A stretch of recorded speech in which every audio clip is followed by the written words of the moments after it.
So in the previous verse, we talked about the sublime oral instructions that reveal the inner meaning of the Dharma.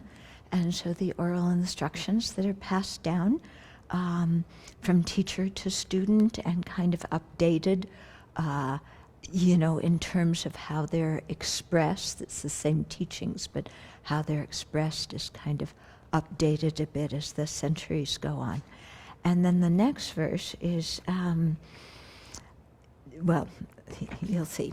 The next verse follows from that, okay? So verse 87 says, "What is the supreme jewel to be most carefully guarded?" Okay, and the answer is the essence of what has been heard that when relied upon brings transformation. So what is the supreme jewel to be most carefully guarded? The essence of what has been heard that when relied upon brings transformation. Okay, so the essence of what has been heard, yeah? So that is referring, when we talk about the three kinds of wisdom or the three steps in practicing, we talk about hearing the teachings, which includes learning them, reading them, studying them, hearing them, any kind of learning study. Second is contemplation, which means reflecting or thinking about the teachings. And third is meditation, when we try and integrate the teachings. Okay, a lot of what we call meditation is actually thinking and reflection, because we're trying to get a right conceptual understanding of the teachings, which you really need in order to integrate them in your mind. But so thinking and reflection can be done seated in meditation posture. It can also be done by discussing the Dharma with other people and by really checking your understanding by, that's one of the purposes of debate, actually, so that you develop a correct understanding of the teachings. Because just hearing the teachings themselves, you may or may not correctly understand it. Yeah, if you meditate on an incorrect understanding, you're not going to get where you want to go. So you do the thinking, discussing, debating kind of part to make sure you have a correct understanding. Then you go to the meditation, where you're really trying to delve deeply and to integrate the teachings in your mind through concentration. Okay, so here it's talking about the hearing, which when relied upon brings transformation. So the hearing of teachings isn't sufficient. It's the first very, very important step, but we have to rely upon those teachings, just as the person who's sick has to take the medicine, not just get the prescription and fulfill it. You have to take it, so you have to rely on the teachings. And then doing that is what brings transformation into your mind. And so he's calling that the supreme jewel, which is to be most carefully guarded.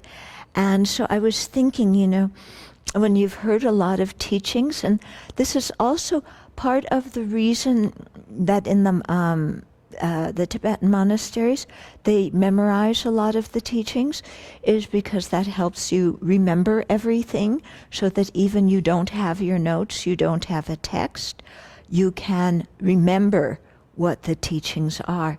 And that becomes a very precious jewel, because it means that whatever situation you're in, you can remember the teachings. If you don't remember the content, or you don't remember the verses itself, then when you're not near a computer or near your notes, you don't know what to practice, okay? And so it's important to have this memory of the teachings.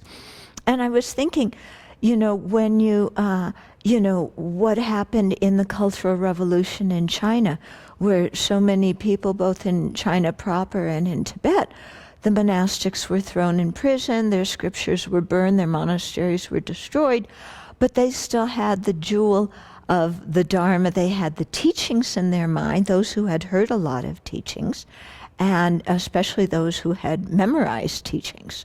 Yeah, so they had this in their mind, so even they were confined in prison, they could still do their recitations in their minds, they could still meditate, they didn't have to externally show that they were doing any kind of practice.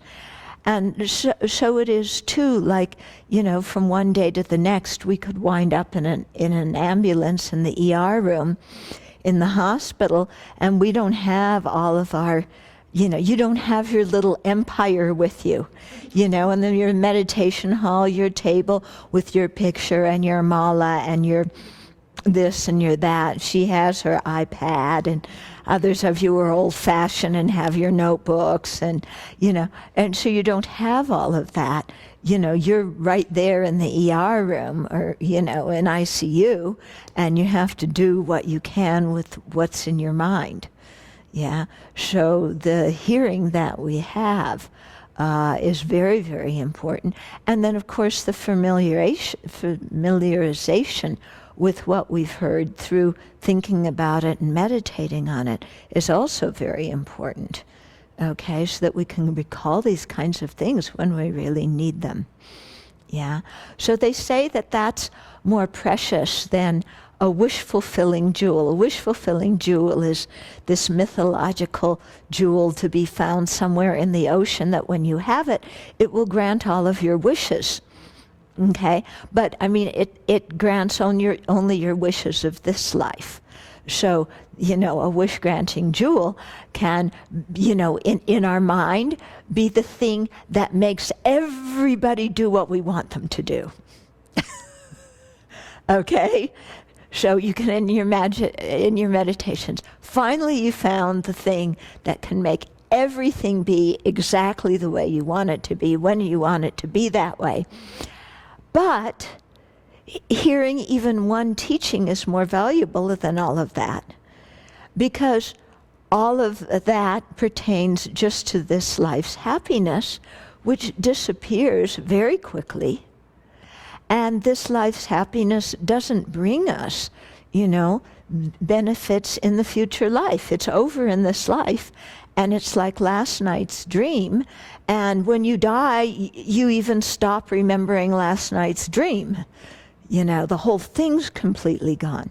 So it's much better to have the teachings in your mind and the teachings imprinted in your mind through familiarization, because that's something, that you can call on at any time, and that can come with you.